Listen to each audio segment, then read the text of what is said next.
Yo, what is up, guys? Bro Ride Show here, and as you know, the people who follow my channel for Borderlands content, Tiny Tina's Wonderlands finally got the release gameplay trailer. We've been waiting for this for a long time, and they finally showed it.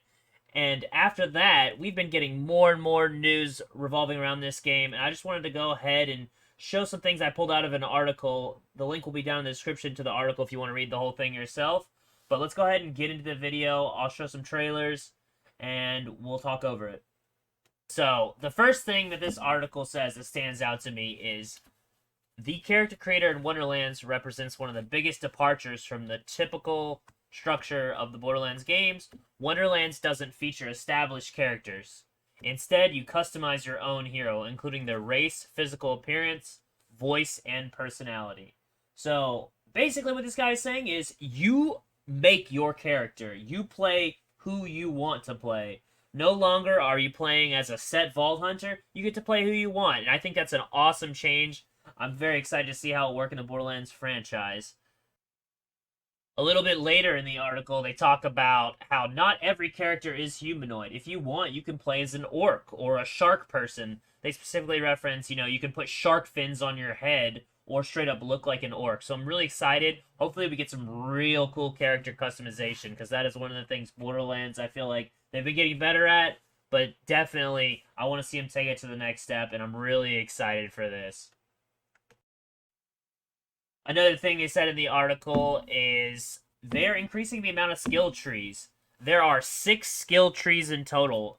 No matter what you play, you can try all 6 classes and really kind of build your own unique skill tree. Then we have another little section right here, and it says Tiny Tina's Wonderlands creative director Matt Cox added that the character creator is completely separate from your ability and skills. That means there are no character-specific items in Wonderlands. They want you to be able to express your visuals and your playstyle the way you want. So they're going all out on this one, it sounds like to me. Then later on in the article, he goes ahead and talks about once you beat the main story, you'll be able to go back and respec your secondary class. You'll still have to stick with your primary class, so that's set in stone as it is right now, according to this article. But you can always reslot your secondary. So I'm hoping you can come with some really wacky and cool combinations like fire and ice or corrosive and shock. I don't know exactly how it's going to work elemental wise, but I definitely see some awesome character customization coming out of this, and I hope you guys, give me some ideas down in the comments. Let me know what you think this means. The next article, they talk about how your ability to play how you want doesn't end here. There's more to do beyond the skills you'll unlock via your primary and secondary classes. You also have hero points to spend that are kind of like Dungeons and Dragons attributes.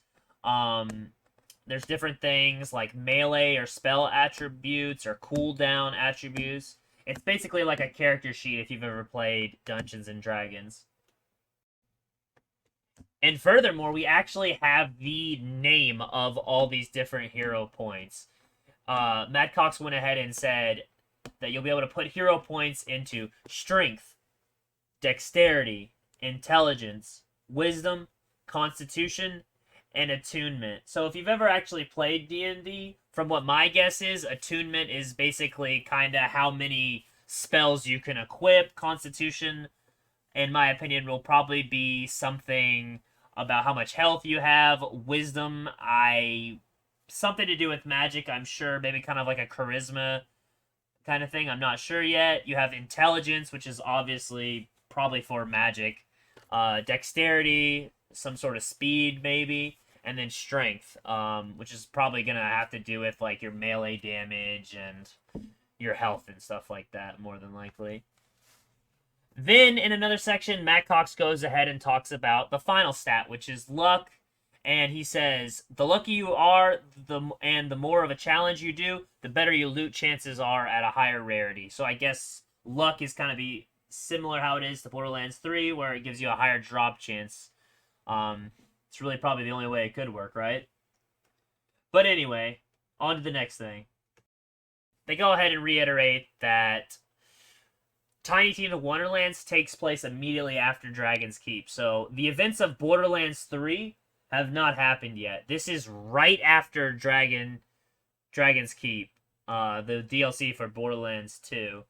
And he talks about how you're gonna see Tiny Tina cracking jokes, and you're not gonna see the older Tiny Tina that you see in Borderlands 3.